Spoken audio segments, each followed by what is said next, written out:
Welcome back to The Power and the Glory.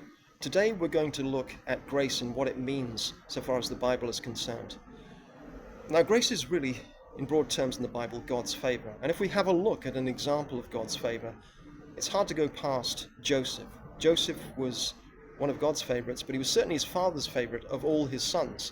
And on one occasion, he even gave Joseph a multicolored coat, making his brothers extremely jealous. Now, this jealousy got out of hand, and his brothers sold him into slavery in Egypt. But as was the case with Joseph, he always turned things to his advantage, supported, of course, all the while by God's good grace.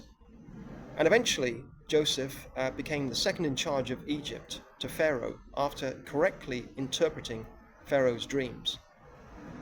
He was good at his job, and he even prepared for the forthcoming famine that Egypt was about to suffer. But during this period, he also, most importantly, met his brothers again. They didn't initially recognize him, although Joseph recognized them. And the strange thing was, Joseph had so much power, he could have done anything. He could have punished them severely, as they probably deserved.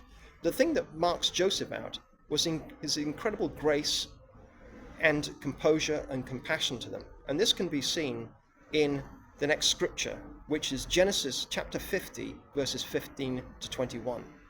This is where Joseph reassures his brothers. When Joseph's brothers saw that their father was dead, they said, "What if Joseph holds a grudge against us and pays us back for all the wrongs we did to him?" So they sent word to Joseph, saying, "Your father left these instructions before he died. This is what you are to say to Joseph. I ask you to forgive your brothers the sins and the wrongs they committed in treating you so badly. Now please forgive the sins of the servants of the God of your father."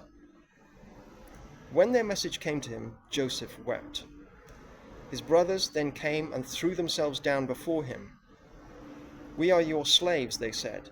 But Joseph said to them, "Don't be afraid. Am I in the place of God? You intended to harm me, but God intended it for good, to accomplish what is now being done, the saving of many lives. So then don't be afraid. I will provide for you and your children."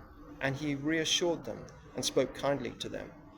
So if you have somebody in your life that has wronged you, try and apply Joseph's love, compassion, and good grace. Forgive them and trust in God.